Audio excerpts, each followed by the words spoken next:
Sa presyong wala pang 200 pesos, makakain na po kayo ng unlimited shrimp tempura sa isang resto sa Marikina. At dinarayo rin doon ang mabibiling mga vintage item tulad ng mga record at pati ng mga pambihirang laruan.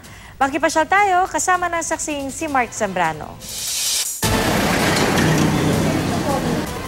Sa presyong 199 pesos, sawa ka na sa pagkain ng shrimp tempura sa restaurant na ito. Kaya dinarayo ito ng mga Japanese food lover mula sa iba't ibang lugar. Pero bukod sa pagkain, kinagigiliwan din ang vintage collection ng picker at restaurateur na si Alvin Mortel na nasa ikalawang palapag ng gusali. Bawat item sa mga shop na katulad nito ay may tinatagong kakaibang storya. Kahit saan ka nga tumingin, parang tinatransport ka back in time sa isang time machine. Dahil bawat item nga dito ay yung iba, pre-war pa. Katulad na lamang ng phonograph na ito.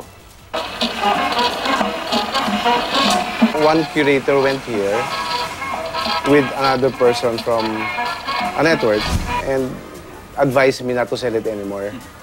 Kasi ang sabi niya, according to him, this is a 1939 phonograph working and sa tingin niya, I'm the only one who has this model.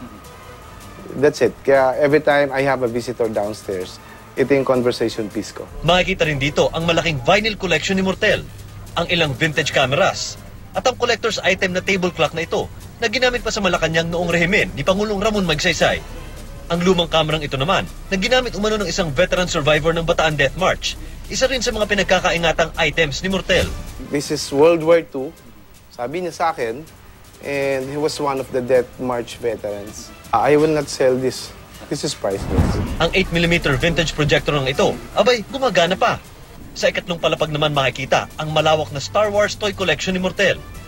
Ang ilang for sale items dito, napakahirap na raw hanapin sa merkado, tulad ng Millennium Falcon at X-Wing Fighter. Kaya naman dito, hindi lang tiyan ng mga foodies ang mabubusog, kundi pati mga mata ng mga naghahanap ng mga bagay na kakaiba. Ako si Mark Zambrano, ang inyong saksi.